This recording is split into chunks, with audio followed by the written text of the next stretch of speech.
اوكي، الجول بتاعي ان انا نفسي اخش المنتخب، ابقى في ناشونال تيم، وعايزه ابلاي against many other countries غير يعني مش عايزه ابقى بلعب نوادي بس في مصر، عايزه العب ناس بره مصر. انتوا دلوقتي هتشوفوا خطة خريج من خريجين كامب يونج بروجكت مانجمنت بروفيشنال، والخطة دي لأول مشروع في حياته وهو حلمه في المستقبل، بعد ما اتعلم خلال 5 أيام أساسيات PMP.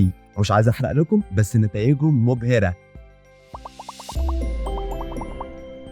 هاي، انا اسمي جودي. هتكلم معاكم النهارده عن الجيم بتاعي. انا بلعب فولي بقالي 8 سنين، وطول عمري كان نفسي ابقى حاجه كبيره قوي فيه. اوكي، الجول بتاعي ان انا نفسي اخش المنتخب، ابقى في ناشونال تيم، وعايزه ابلاي against many other countries غير يعني مش عايزه ابقى بلعب نوادي بس في مصر، عايزه العب ناس بره مصر. السكوب، الحاجات اللي انا محتاجه اعملها، محتاجه اترين 5 days a week عشان يبقى عندي more strength وابقى احسن، ومحتاجه التريننج لازم يبقى البرايورتي نمبر 1 ليا، لان انا لو حاطه اي برايورتي تانية فوقيها ممكن يعني افضل مثلا صحابي عن التمرين، فالغي مثلا التمرين عشان صحابي اخرج معاهم وكده. لازم اكل هيلثي عشان اخس واعرف ان انا ابقى يعني احسن في التمرين، عشان الويت احيانا بيساعد. لازم يبقى عندي جود كوتش، لان الكوتش دايما بيبقى من اكتر الناس اللي بتاثر على اللاعب mentally او physically او ايا كان.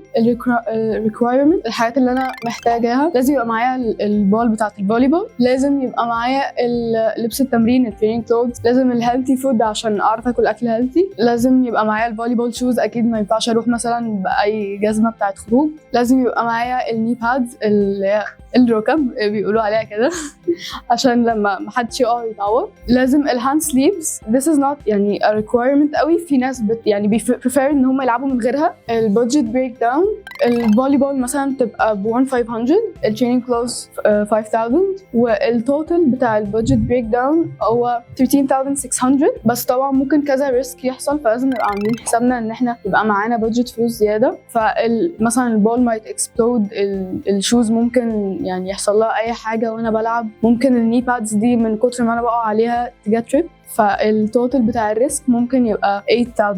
الموسكو، الحاجات اللي هي ممكن يعني must او should ان انا اعملها، انا I have must a good coach، عشان if I don't have a good coach ممكن ما اعرفش ابقى كويسه قوي في التمرين، لان هو بيأثر جامد عليا. الني بادز لازم تبقى must عشان لما اجي اقع على ركبتي وانا بتمرن. السليف ده should عشان not all people prefer ان هم يلعبوا بيها.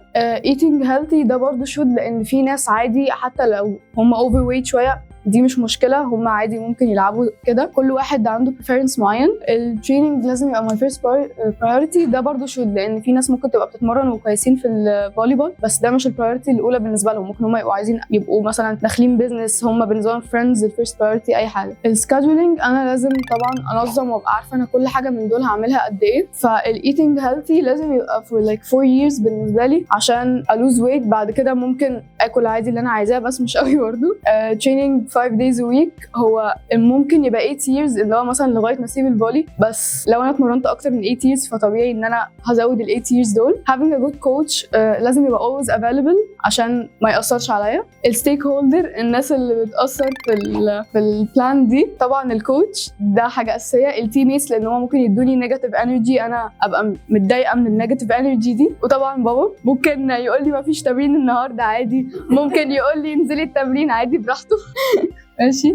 بس التايم لاين، انا بدات البروجرام ده like 2 months ago، والمفروض ان هو بعد مثلا 8 years هيخلص في 2032. ليه عملت البروجكت ده؟ هو volleyball has always been my passion، وكان دايما my favorite sport، وكنت دايما بانجوي playing it، وهو دايما كان اي حاجه انا بحب، يعني انا دايما لما ببقى متضايقه او في اي حاجه شاغله my mind، دايما لما بروح اتمرن مع الكابتن وبنزل مع اصحابي بشوف my teammates ببقى مبسوطه جدا ان انا بتمرن، حتى وانا بلعب كده بالكوره ببقى مبسوطه جدا. وانا عشان بقيت 8 سنين بلعبه، فهو ده بالنسبه لي حاجه انا بلعبها من وانا صغيره، عمري ما كنت بزهق منها، واي انجري بتبقى عندي حتى لو هي مأثره عليا شويه ببقى دايما عايزه اكمل، وحتى لو هنزل العب عليها ممكن اقوم رابطه باي تيب وانزل العب عادي. بس كده. Thank you.